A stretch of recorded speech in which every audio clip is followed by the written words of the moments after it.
State of the Nation. Bago ngayong gabi, magbibitiw bukas sa pagka-House Speaker si Leyte Representative Martin Romualdez. Sinabi ito ng ilang sources ng GMA Integrated News na pawang mga kongresista. Sinabi rin nilang ang Deputy Speaker na si Isabela 6th District Representative Faustino D. III ang magiging bagong House Speaker. Sinisika pa ng GMA Integrated News na makuha ang reaksyon ni na Speaker Romualdez at Representative D kaugnay sa pagbabago sa House leadership na umugong kanina nang mabilis na tinapos ang sesyon sa Kamara. May water cannon incident muli sa Baho de Masinloc at isang Pilipino ang napuruhan. Binomba ng tubig ng China Coast Guard Vessel 5201 ang BRP Datu Gumbay Piang ng BIFAR kaninang umaga. Isang tauhan ng BIFAR ang nasugatan ng mabasag ang isang bintana ng barko. Pati electronics at air conditioning ng barko nasira rin. May pagkakataon pang bumangga ang BRP Datu Gumbay Piang sa CCG ship nang humarang ang barko ng China. Bukod dito, may Chinese warship din na nagradyo na magsasagawa raw sila ng live fire exercises sa lugar. Sa kabila ng mga ito, ayon sa Philippine Coast Guard, tagumpay na nakarating ang mga barko ng Pilipinas sa Baho de Masinloc.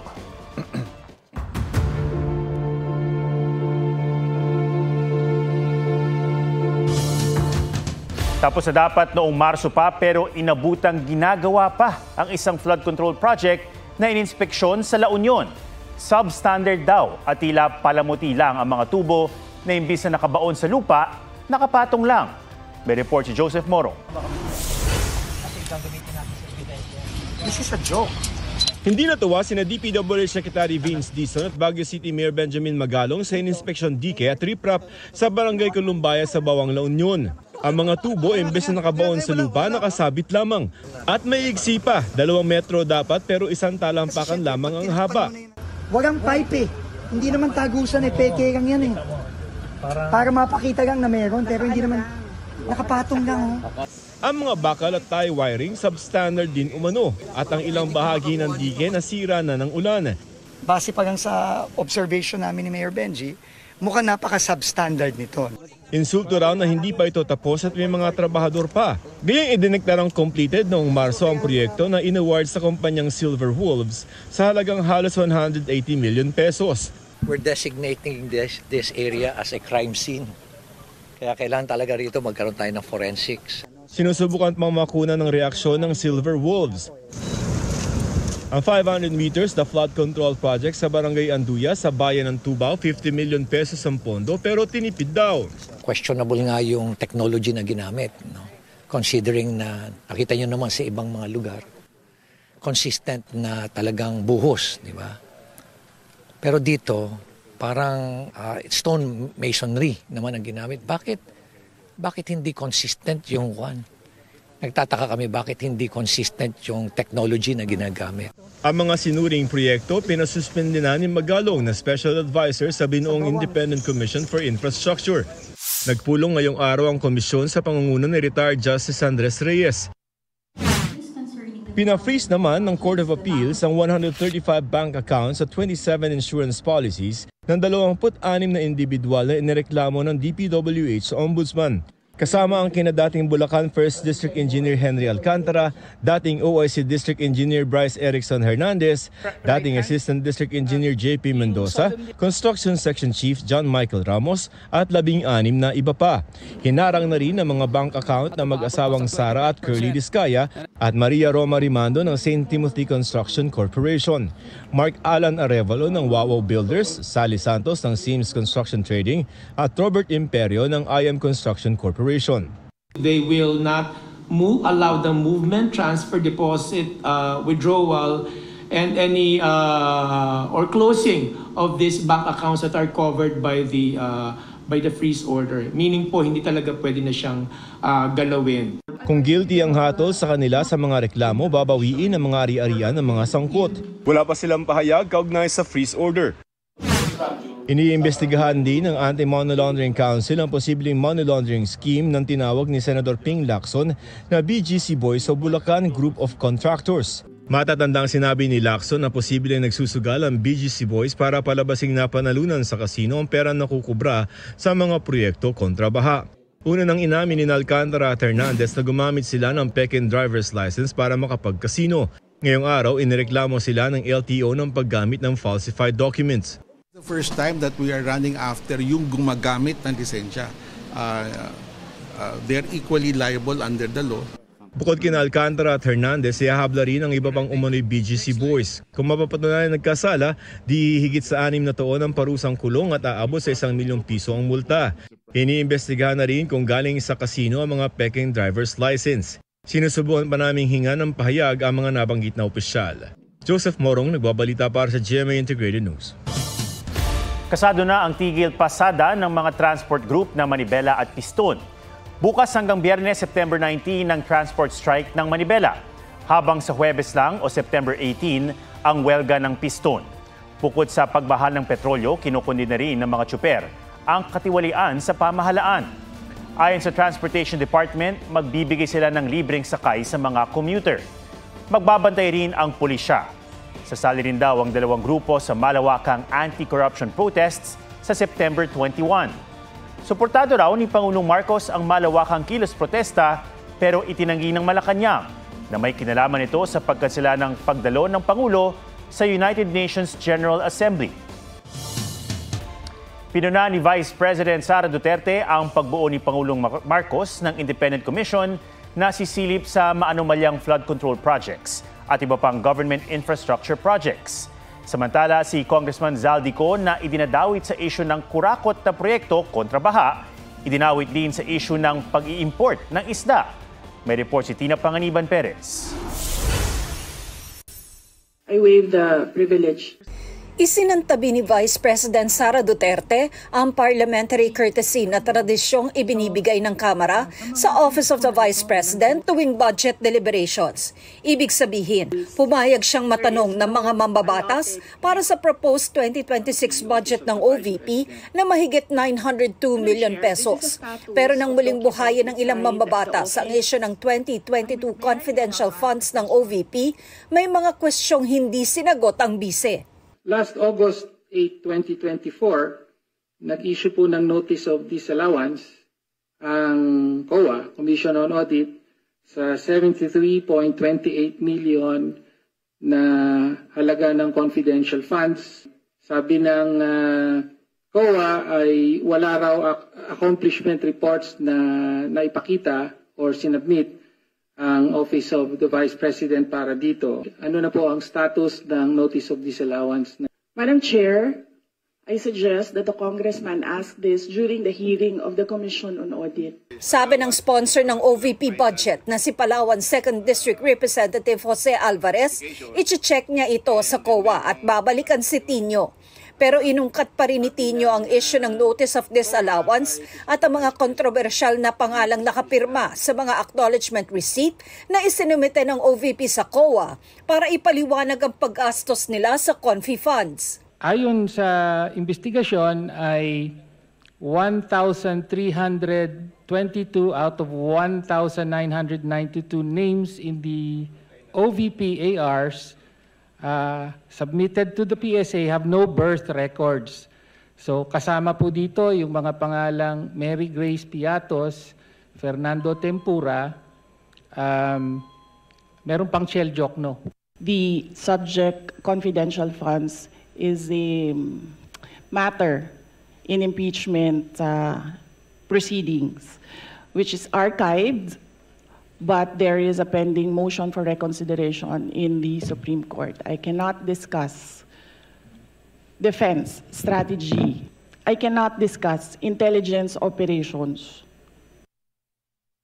Nang matanong naman kaugnay sa mga biyahe niya sa ibang bansa, iginiit ng bise na lahat ay may travel authority galing sa Office of the President at hindi galing sa Kaba ng Bayan ang ginastos. Nang si Kabataan Party List Representative Rene Co ang nagtanong, siya naman ang binalingan ng bise kung kaanak ba niya si Representative Elizalde Co na idinadawit sa issue ng flood control projects At ayon kay Representative Toby Chanco, ay nasa likod ng lagpas 13 billion pesos na insertions sa national budget noong 2025. Paano po pinopondohan yung pagpunta, flight and accommodations ng staff and security ng OVP? Madam Chair, may I be allowed to ask a question?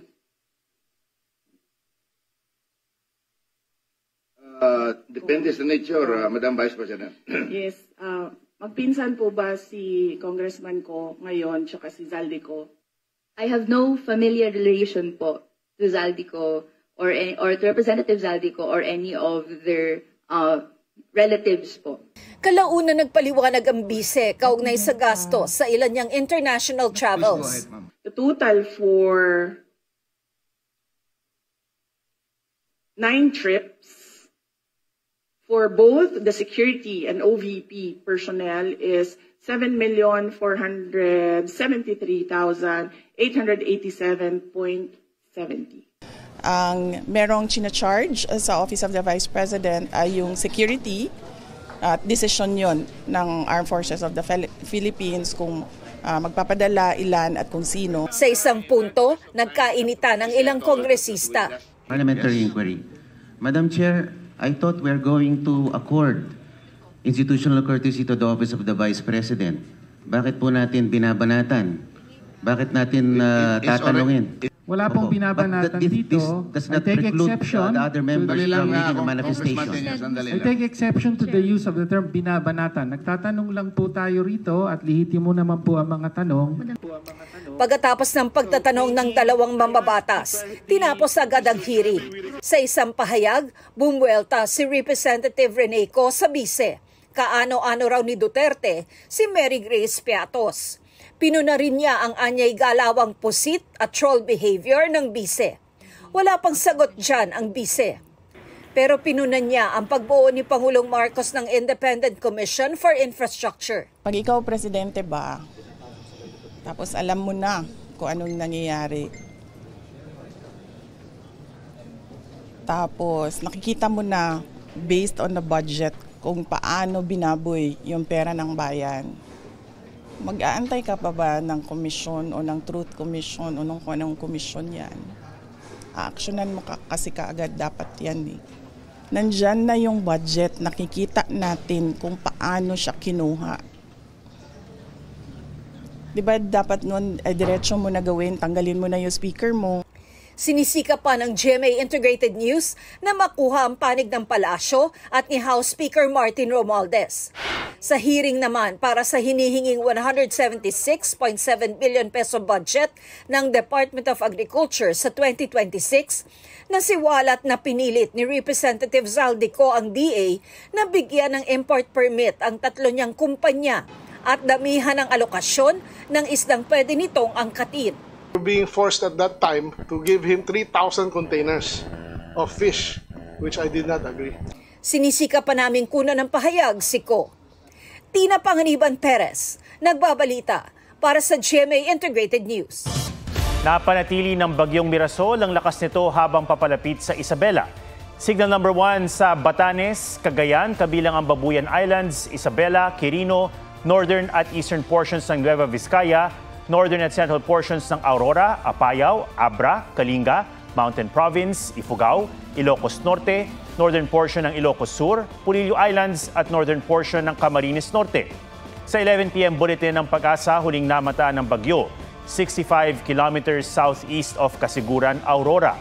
Hindi inaalis ang posibilidad na maglandfall ang bagyo sa Isabela o northern portion of Aurora bukas ng umaga o kaya'y no landfall scenario hanggang makalabas ito ng Philippine Area of Responsibility bukas ng hapon o gabi.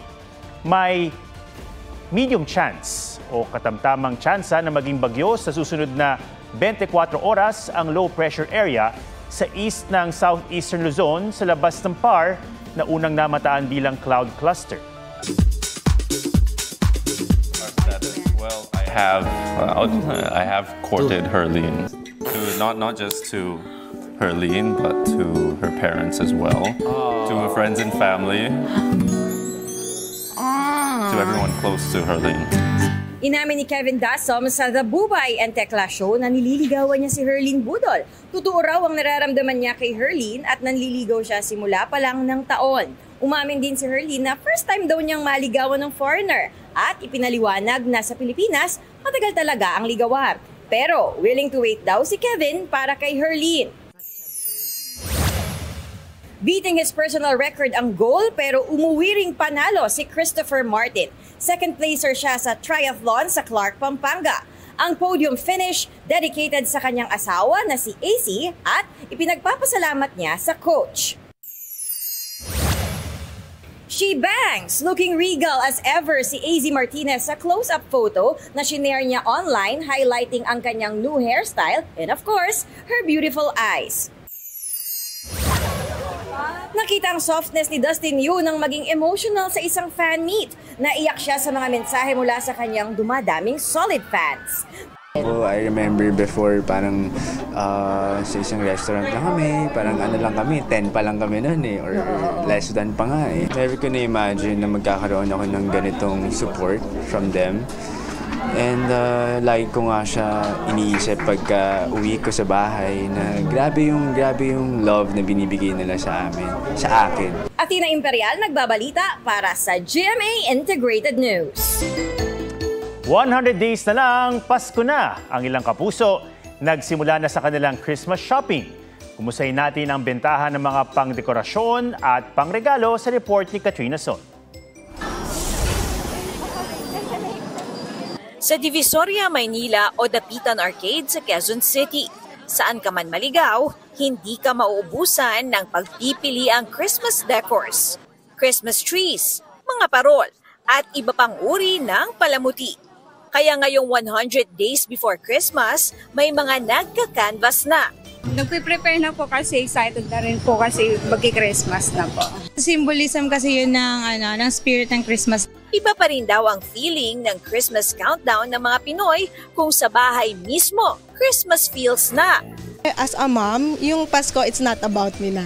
It's about my children. It's really a celebration for all Filipinos around the world despite what's happening in our country. Para sa mga nagtitinda, tis the season to earn a living. Buminti sana para masaya yung mga tauhan lahat. Masaya kami lahat. Talagang magkakaroon kami ng pag-asa, ma'am, kasi kahit paano, di ba? Dumaragsa na rin po yung pinakabayan namin. Susi rin sa masiglang bentahan sa Pasko ang maayos na daloy ng trapiko sa metro. Kaya may utos na ang Metro Manila Council. Bawal ang street parking sa 6 na circumferential roads gaya sa EDSA at C5. Gayon din sa 10 radial roads, kabilang ang Rojas at Aurora Boulevard, Taft at Ortigas Avenue, Espanya at Commonwealth, at sa Siampang pangunahing highway sa Metro Manila, kasamang Elliptical Road, Mindanao Avenue, Shaw Boulevard at Alabang Zapote Road. Sa mga National Secondary Road naman, pwede mag-park maliban sa mga rush hours sa umaga at gabi. Ayon sa MMDA, nais daw nilang maging maayos ang metro traffic sa Pasko. Kaya wag daw maging naughty sa basta-bastang street parking. Katrina Son, nagbabalita para sa GMA Integrated News. Yan po ang State of the Nation para sa mas malaking misyon at para sa mas malawak na paglilingkod sa bayan. Ako si Ato Maraulio mula sa GMA Integrated News, ang News Authority ng Pilipino.